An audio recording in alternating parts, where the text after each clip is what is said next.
যুক্তরাষ্ট্র ইসরায়েলের যৌথ অভিযানে আয়াতুল্লাহ আলী খামেনি নিহত নিশ্চিত করল ইরানের রেভলিউশনারি গার্ডের আউটলেট ফার্স নিউজ।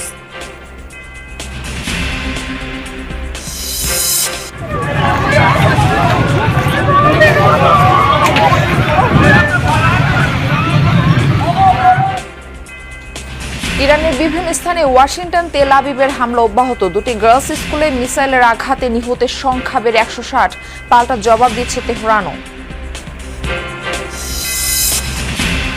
মধ্যপ্রাচ্যের বিভিন্ন দেশের আকাশসীমা বন্ধ থাকায় ব্যাহত আন্তর্জাতিক বিমান চলাচল।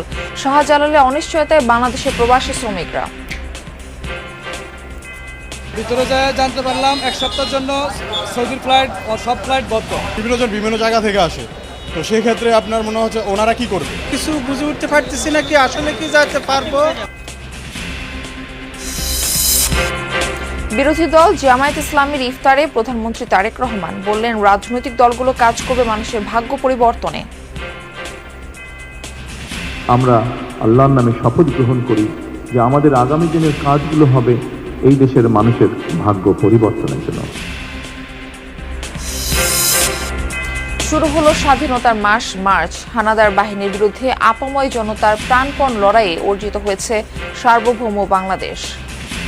দুইটা স্রোতধারা সমানে সমানে তারা এসে কিন্তু লড়াইটাকে প্রস্তুত করেছে এবং জনগণ হলো এর নায়ক, কোনো একক ব্যক্তি না, কোনো একক দল না।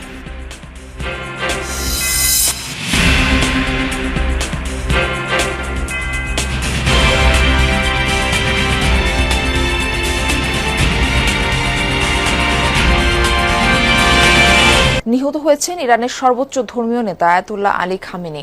দেশের বিপ্লবী গার্লস আইআরজিসির নিউজ আউটলেট ফার্স নিউজ নিশ্চিত করেছে এই তথ্য। এছাড়া দ্য তাসনিম এবং ইরান ইন্টারন্যাশনালও জানিয়েছে, শনিবারের বিমান হামলায় মৃত্যু হয়েছে খামেনির। জানা গেছে, শনিবার সকালে চালানো হামলাতেই মারা যান তিনি।